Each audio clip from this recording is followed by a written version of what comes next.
itu penunjukannya akan beda. Karena memang ini didesain untuk dahi. Dahi. Saya bisa tunjukkan ya. Hmm. 36,2 ya. Ada perbedaan. Sebentar. Oke. 36,7. 37 ya. Ya.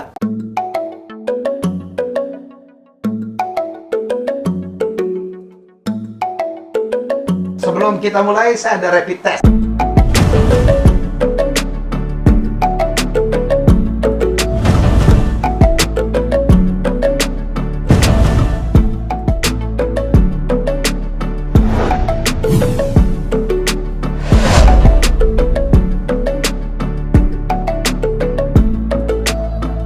Baik, para penonton, viewers dari YouTube channel saya, Helmi Bicara, saya sadar betul berapa hari ini terjadi viral gitu ya. Orang membahas termogan. Ya, karena dalam dialog saya dengan Dr. Ihsanuddin Nursi, sebenarnya dialognya panjang betul ya, 1 jam lebih dan membahas banyak hal. Membahas banyak hal. Tetapi ada satu pembicaraan pada saat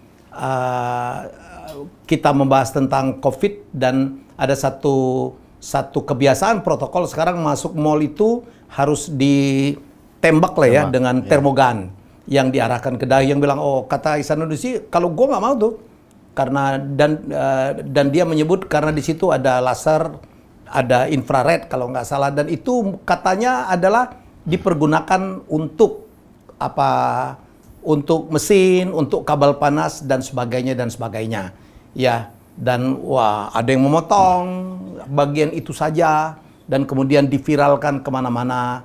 Dan saya sebagai anak bangsa yang sangat punya tanggung jawab moral, itu sekali lagi saya ingin mengatakan bahwa itu adalah statement dari narasumber saya. Ya, kalau ada yang berbeda pendapat atau harus diklarifikasi, saya pikir bukan saya juga, karena saya bukan ahli bidang itu. Saya hanya mediator, saya hanya pemilik acara, ya. Dan untuk itu hari ini saya mengundang orang pejabat yang berwenang menerangkan tentang alat ini nih, termogan. Sementara saya lagi menunggu juga konfirmasi dari Pak Yuri, ya, dari yang kemarin badannya adalah gugus tugas COVID itu untuk juga menjelaskan supaya rakyat mendapatkan penjelasan yang sebenarnya. Yang jelas kita semua itu sangat mendukung ya program-program pemerintah agar segera corona ini bisa diatasi. Ya, kita berdoa vaksin segera ditemukan. Saya tadi mendapatkan berita yang sangat mencerahkan. Mungkin awal tahun vaksin sudah bisa diproduksi ya. Baik, dan tamu saya kali ini adalah beliau Dr. Gufron Zaid MSc. Jabatan beliau adalah Direktur Standar Nasional Satuan Ukuran Termoelektrik dan Kimia dari Badan Standarisasi Nasional.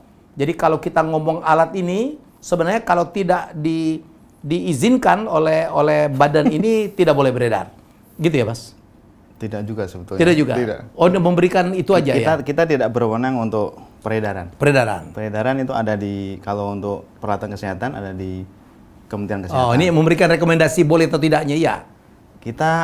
Tugas kami ini kalau terkait dengan alat ukur, ya, itu adalah untuk menentukan berapa penyimpangannya gitu. Oke. Nah, jadi istilahnya mengalibrasi. Tapi Mas Gufron paham betul kan tentang alat ini? Ya, karena Mas Gufron kemarin BSN melakukan press release. Ya, betul. Ya. Terang ini Mas tentang alat ini, jenisnya apa saja, dan terakhir apa ini alat berbahaya atau tidak? Itu aja. Baik, terima kasih Pak Helmi atas kesempatannya.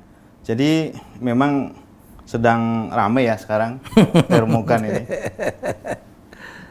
Mungkin pertama gini ya, kenapa ini disebut termogan?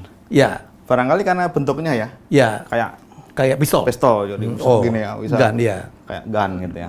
Padahal kalau gun itu mungkin harusnya menembakkan sesuatu ya. Ya.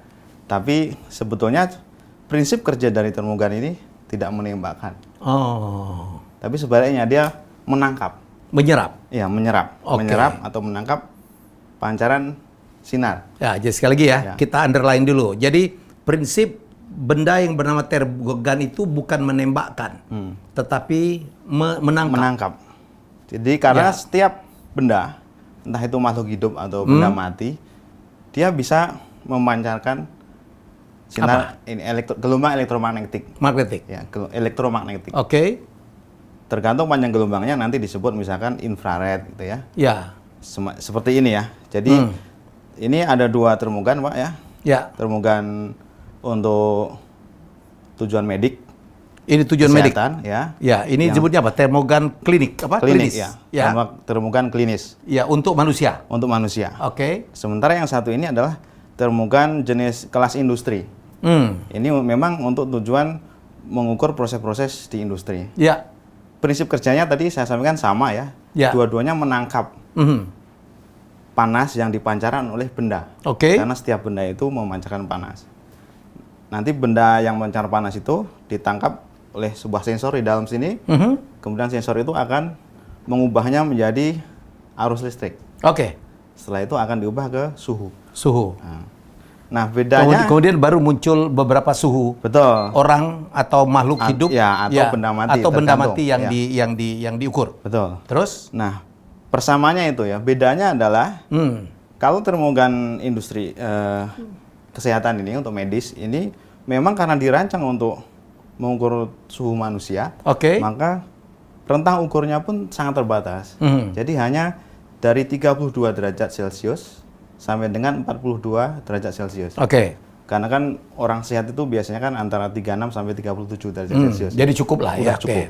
Nah, beda dengan yang industri. Ya. Industri ini karena untuk proses di industri itu kan sangat bermacam-macam. Bervariasi lah ya.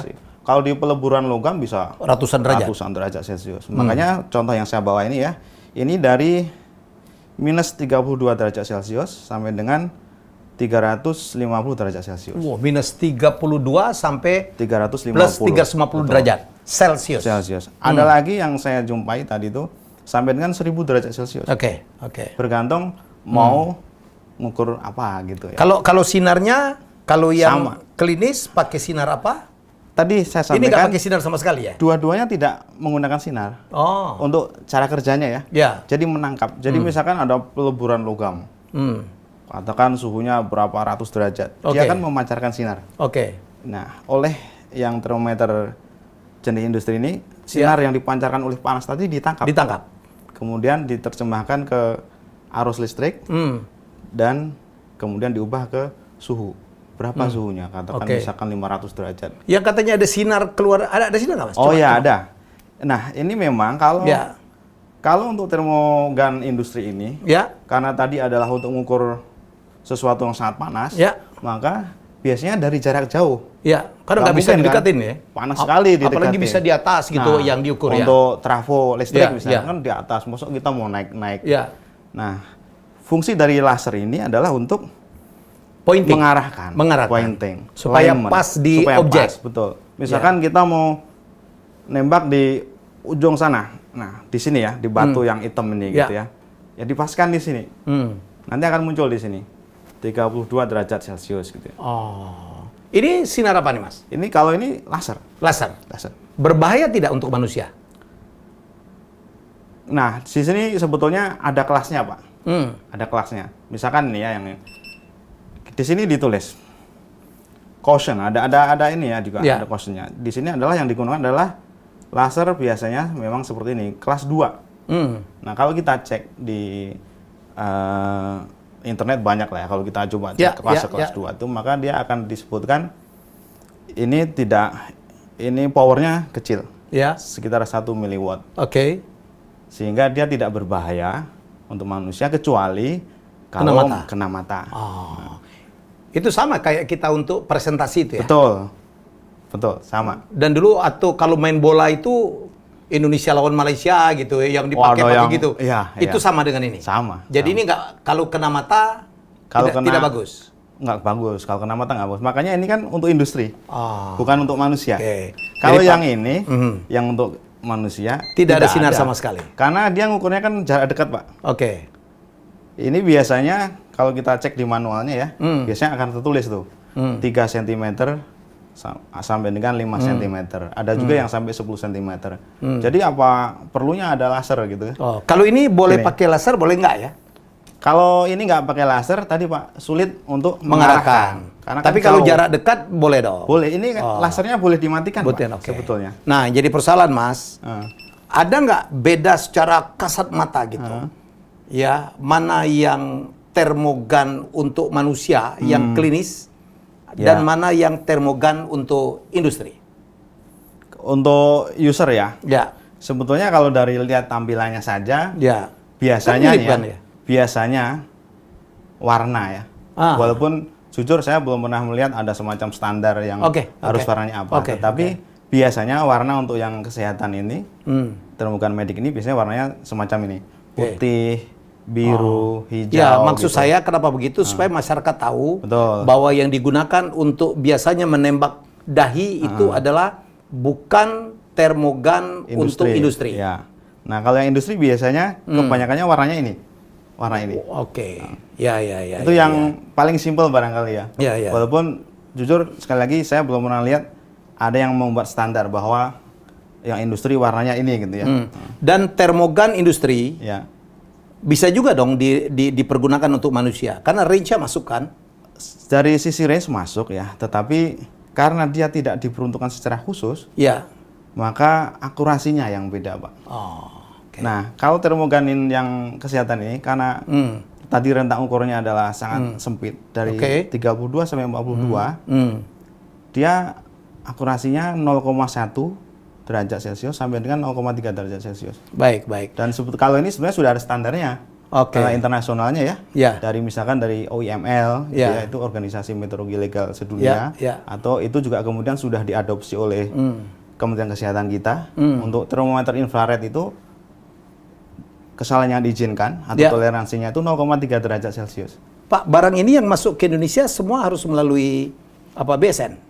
Tidak. Tidak. Kami tidak punya kewenangan untuk itu. Oh. Tapi ada badan yang Ada. berwenang untuk Ada. itu. Baru boleh diedarkan di Indonesia.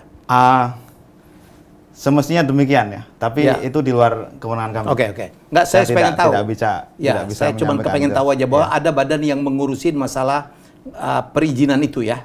Ada. Oke. Harganya mahalan mana, Pak? Ya tentu saja mahalan yang Industri. untuk industri, Pak. Ya biasanya kalau lebih murah dipakai. Ya. Ya. Ngerinya kalau untuk manusia Oh ya, betul. lebih Karena- mahal dipakai untuk industri Ya. dong sebagai alternatif. Karena kebutuhannya banyak ya. Ya, jadi secara ekonomis itu Menguntungkan. menguntungkan ini tidak Penjual. terjadi ya. Ya, Karena tidak. kalau dia pakai termogan industri justru harganya Lebih mahal. Ya, Secara umum jadi lebih mahal. Saya mencoba menggali nih mewakili Ya. masyarakat. Jadi saya katakan bahwa termogan industri dan yang klinis itu berbeda sama sekali. Ya. Termogan untuk klinis itu tidak ada cahaya yang dipancarkan. Ya. Betul? Betul. Sedangkan termogan untuk industri, optionnya dua. Ada yang cahayanya dipancarkan, ada yang tidak. Kalau dipancarkan itu laser dan kelihatan kan ada visualnya kan Pak ya? Ya.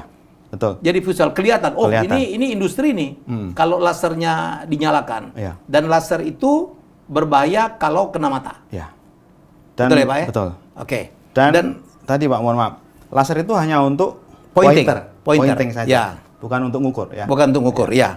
Jelas tadi. Nomor dua, fisiknya biasanya berbeda. Yang untuk manusia warnanya seperti ini, sedangkan untuk industri biasanya rata-rata berwarna seperti ini. Ya. Secara visual. Ini supaya masyarakat jelas. Nomor tiga, harganya yang untuk industri lebih mahal dari untuk manusia. Sehingga ya kemungkinan bahwa ada orang karena alasan ekonomis menggunakan termogan untuk industri digunakan untuk mengukur manusia itu kecil kalau memikirkan ekonomisnya, menghemat. Betul. Oke. Walaupun ya untuk masa Covid ini karena permintaan banyak, Ya. ini juga relatif mahal sekarang. Jadi ya. mahal sekarang.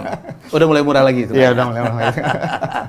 Mas Gubron, emang termogan manusia untuk manusia yang klinis ini untuk mengukur suhu harus ditembakkan ke dahi. Apakah mungkin juga bisa ditembakkan ke bagian tubuh lain juga yang terbuka? Ya, kalau itu nanti berhubungan dengan desain dari sebuah termometer, Pak. Ya.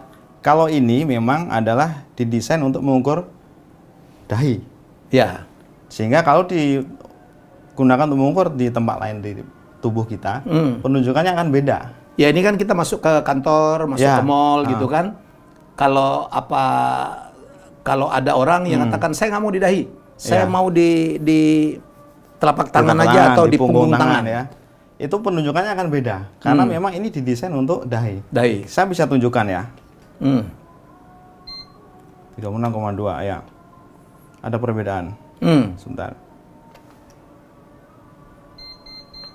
Oke. 36,7. 37 ya? Ya. Oh, udah. Oke. Ya, jadi di sini 36,2. Di sini di dahi saya 36,7 sehingga ada selisih 0,5. 0,5. Emang rata-rata begitu? Ya. Simpangannya. Simpangnya sekitar 0,5, 0,4 gitulah ya. Jadi misalnya nih kita masuk ke sebuah tempat. Ya. Kita diukur di sini 37,2 misalkan gitu ya. Kita tambahkan 0,5 mestinya jadinya. Mestinya. Ya. Tapi kalau enggak kan kita diizinkan masuk karena suhu kita 37,2. Padahal ternyata 37,7. Mestinya tidak boleh masuk. Gitu kan? Ya. Jadi ada selisih sekitar 0,5 derajat. Jadi tidak sama di pointing ke dahi dengan di pointing ke punggung. Ya, tidak sama. Selisihnya sekitar 0,5 derajat. Oke. Jadi alat yang sekarang beredar di masyarakat itu adalah untuk di pointing ke dahi. Ya. Dahi. Walaupun ada lagi jenis lain ya sebetulnya, cuman sebetulnya tidak digunakan repot sekali sekarang. Karena ini contohnya nih ya, ini juga ditembakkan, tapi ini untuk di telinga. Ada juga biasa di rumah sakit untuk anak-anak kecil biasanya. Oh yang dimasukkan di sini ya? Betul. Kalau ini di ketiak ya? Nah kalau ini untuk di ketiak harus tempel. Lebih repot lagi ya? Lebih repot lagi. Dan kalau dipakai nggak bisa dipakai berulang-ulang kan?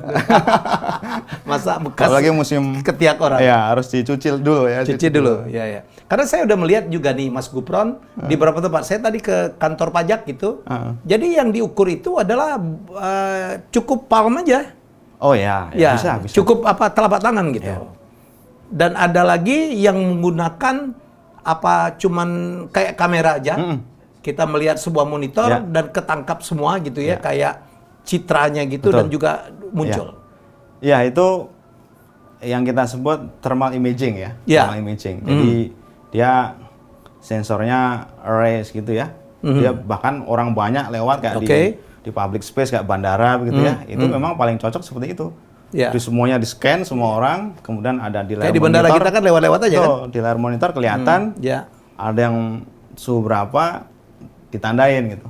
Dan itu jelas-jelas tidak ada sinar yang keluar ya? Tidak, dia menangkap sinar yang dipancarkan oleh orang-orang yang lewat. Ya, menangkap, bukan menembakkan. Bukan menembakkan, meskipun namanya gun. Kalau yang ini ya. Oke, baik. Terima kasih yang tidak teriga, Mas Gupron. Sama-sama Pak. Karena saya memang mengundang Anda karena kemarin Anda memberikan press release atas nama BSN, memberikan penjelasan kepada masyarakat karena masyarakat harus tahu ini.